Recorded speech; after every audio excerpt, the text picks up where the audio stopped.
તો વિદ્યાર્થી મિત્રો આજે વાત કરવી છે ધોરણ 10 અને વિષય ગુજરાતીના કાવ્યમાંથી વૈષ્ણવ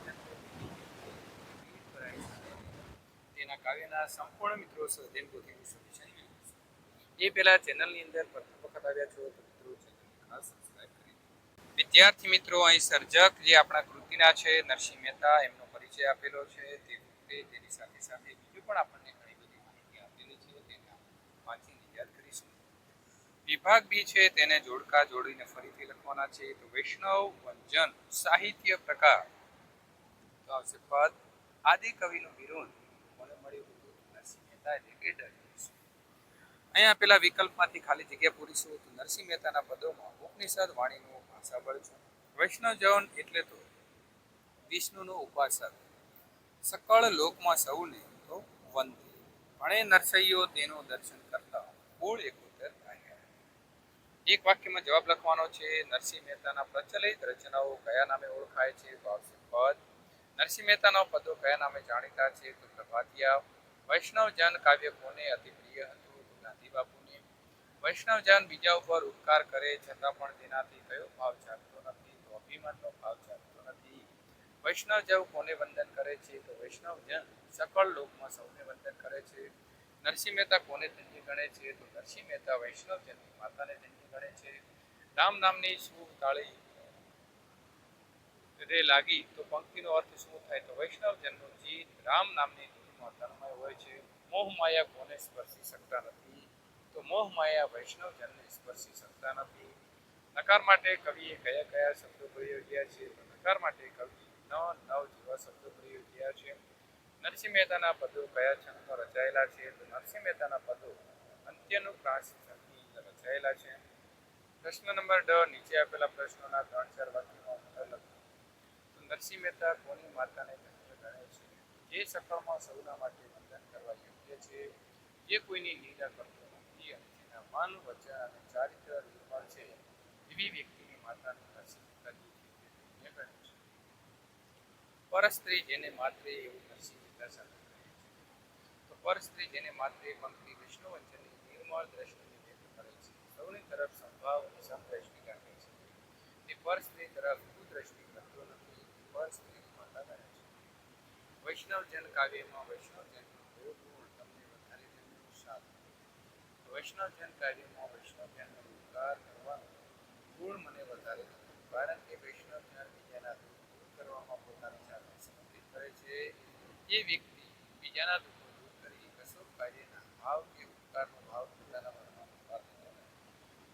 કવિના કહેવા પ્રમાણે કેવી વ્યક્તિના દર્શન કરવાથી કરી જાય છે તો વૈષ્ણવ વંચનની મોહ માયાથી ભર હોય છે. જેના અંતરમાં દ્રઢ વૈષ્ણવ હોય, જેનામાં લોભ કે છળ કપટ ન હોય, જેને રામ ક્રોધ પર જે પ્રાપ્ત કર્યો હોય, જેનું ચિત્ત હંમેશા રામ નામની લીન હોય તેવા તીરથ સ્વરૂપ વૈષ્ણવજનના દર્શન કરવાથી પોતે વ્યક્તિ જે છે તે કરી જાય છે. 8-10 વાક્યમાં જવાબ લખવાનો છે. કવિ વૈષ્ણવજનને તીર્થ સ્વરૂપ શા માટે કહે છે? તો કવિ વૈષ્ણવજનને તીર્થ સ્વરૂપ કહે છે કારણ કે આ વૈષ્ણવજન હૃદય વૈરાગી તેમજ લોભ કે છળ કપટ વિનાનો હોય છે. તેણે કામ ક્રોધ ઉપર વિજય પ્રાપ્ત કર્યો હોય છે. તેનું ચિત્ત હંમેશા રામ નામની ધૂનમાં ટીયું હોય છે. આ વૈષ્ણવજન મોહ માયાથી પર અને પોતાની જાતને બીજાના દુઃખ દૂર કરવાની અંદર સમર્પિત કરનારો હોય છે. આથી કવિ વૈષ્ણવજન તીર્થ સ્વરૂપ કહે છે. વૈષ્ણવજન કાવ્યની અંદર વ્યક્ત થયેલા નૈતિક મૂલ્ય જણાવી તેનું મહત્વ સમજાવો. વૈષ્ણવજન કાવ્યમાં વ્યક્ત થયેલા નૈતિક મૂલ્યો આ મુજબ છે. ભલાઈ, નિર્ભિમાની, પવિત્રતા, સત્યનિષ્ઠા, સમાનુષ્ઠિ, રોજગાર, નિર્લોભીપણું, નિષ્કપટી, નિર્મળતા, વૈરાગપણું વગેરે આ મૂલ્ય મનુષ્યના ચારિત્ર નિર્માણમાં વિશેષ ભાગ ભજવે છે. આ મૂલ્ય થકી વ્યક્તિથી માણસ પોતાનો વિકાસ સાધી શકે છે. સારા નાગરિક ઘડતરમાં આ મૂલ્યો પાયા સમાન છે. નરસિંહ મહેતાએ વૈષ્ણવજનના કયા કયા લક્ષણો વર્ણવ્યા છે? તો વૈષ્ણવજનનો સામાન્ય અર્થ વિષ્ણુ ભગવાનના ઉપાસના કરનાર વિષ્ણુ ભક્ત થાય છે. નરસિંહ મહેતાની દ્રષ્ટિએ વૈષ્ણવજન એટલે સજ્જનમાં સાચો વૈષ્ણવજન બીજાની પીડાને આત્મસાત કરી તેની મદદરૂપ થાય છે. તે નમ્ર હોય છે, જગતમાં સૌને વંદન કરે છે, તે કોઈની નિંદા કરતો નથી, તે સૌને સમાન દ્રષ્ટિથી જુએ છે. તે પર સ્ત્રીને માતા સમાન ગણે છે, તેને મોહ માયા સ્પર્શી શકતો નથી.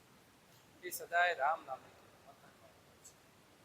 વ્યાકરણ વિભાગ વાત કરીએ તો સાચી જોડણી સમદ્રષ્ટિ તૃષ્ણા સંધિ જોડવાની છે તો દ્રષ્ટિ આવશે તમારે સંધિ જોડવાની છે દ્રષ્ટિ તૃષ્ણા થશે તૃષ્ણા વ્યાપમાં ભાવ સંધિને જોડો થશે નિર્મળ સમાસ ઓળખવાનો છે તો વૈષ્ણવ વંચન તો કર્મધારય રામ નામ પુરુષ સમદ્રષ્ટિ તો કર્મધારય પર સ્ત્રી તો કર્મધારય પર ધન થશે કર્મધારય કામ ક્રોધ થશે દ્રવ નરસિંહ થશે પુરુષ જોડણી ભેદ થતો અર્થ ભેદ નિંદવું તો નિંદા કરવી અને નિંદવું એટલે ઘાસ દૂર કરવું પ્રત્યય શોધવાનો છે તો આઈ કયા પ્રત્યયમાં લાગેલો છે તો આઈ જે છે તે પર પ્રત્યય છે અભિમાની તો પર પ્રત્યય છે વનલોભી તો પૂર્વ પ્રત્યય છે સમાનાર્થી શબ્દ લખવાનો છે તો અભિમાન તો કમળ દ્રઢ તો મજબૂત તંત્ર શરીર સકાળ તો બંદૂક નિંદા તો ટીકા અને જીવા તો લોલો સંજ્ઞાનો પ્રકાર તો અભિમાન ભાવવાચક પીડા ભાવવાચક જનની તો જાતિવાચક તૃષ્ણા અને મોહ તો ભાવવાચક વૈરાગ્ય તો ભાવવાચક કામ તો ભાવવાચક ક્રોધ પણ ભાવવાચક દર્શન તો ક્રિયાવાચક કુળ તો સમૂહવાચક માયા તો ભાવવાચક અને નરસિંહ પાસે રૂઢિપ્રયોગનો અર્થ આપવાનો છે તો તાળા લાગવી તો લગ્ની લાગવી 71 કુળ તારવા તો બધા પૂર્વજોનો ઉદ્ધાર કરવો શબ્દ સમૂહ માટે એક શબ્દ તો સર્વ તરફ એક સમાન નજર તો સમદ્રષ્ટિ સંસાર પ્રતિ મોહ માયા ઉઠી જવી તો વૈરાગ્ય જે લોભી નથી તેવું તો નિર્લોભી વિરોધાર્થી શબ્દ આપો તો ઉપકાર તો અહંકાર નિંદા તો અહંકાર અભિમાન તો નિરઅભિમાન દ્રઢ તો ઢીલું નિરીચલ તો અનિરીચલ શમ તો વિષમ વૈરાગી તો સંસારી લોભી તો અનલોભી કપટ તો નિષ્કપટ વૈરાગ્ય તો સંસારી તળપદા શબ્દ તો આણે તો લાવે કાશ તો ચારિત્ર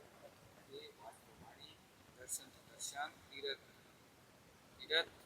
તીર્થ ચાલે તો પકડે કેની તો કોની ત્યાર પછી વિશેષણ શોધીને લખવાનો છે જીવા થકી અસત્ય ન બોલે તો અસત્ય ગુણવાચક વૈષ્ણવજન 71 બોલતા રહે 71 સંખ્યા વાચક ક્રિયા વિશેષણની વાત કરીએ તો પરધન લવ ચાલે હાથ રે ચાલે એ છે વિદ્યાર્થી મિત્રો અહીં આપણને ધવનીના ઘટકો આપેલા છે અને એ તમારે અલગ કરવાના છે અને સ્વર આ પ્રકારે આપણે અલગ કરીશું મિત્રો ત્યાર પછી વાત કરવાના છે ધવની શ્રેણી તો વિદ્યાર્થી મિત્રો ખાસ તમારે ક્રમ જે છે તે શીખી લેવાનો છે જોડાક્ષર કયા કયા અક્ષરથી બનેલા છે તો એ પણ તમારે શીખી લેવાનું રહેશે ત્યાર પછી વિભાગ ડી તમારે અર્થ વિસ્તાર કરવાનો છે ચલાવી જાતને દુઃખ સુવાસિત બધું કરે કશી જાતને સંતો અન્ય સુખી કરે તો આ પંક્તિની અંદર ત્યાગ નિસ્વાર્થ સેવા અને સત્પુરુષોના ગુણોનું સુંદર વર્ણન કરવામાં આવ્યું છે ધૂપ પોતાને બળાવીને આખા વાતાવરણમાં સુગંધ ફેલાવે છે પોતાનું અસ્તિત્વ નષ્ટ કરીને બીજાને આનંદ આપે છે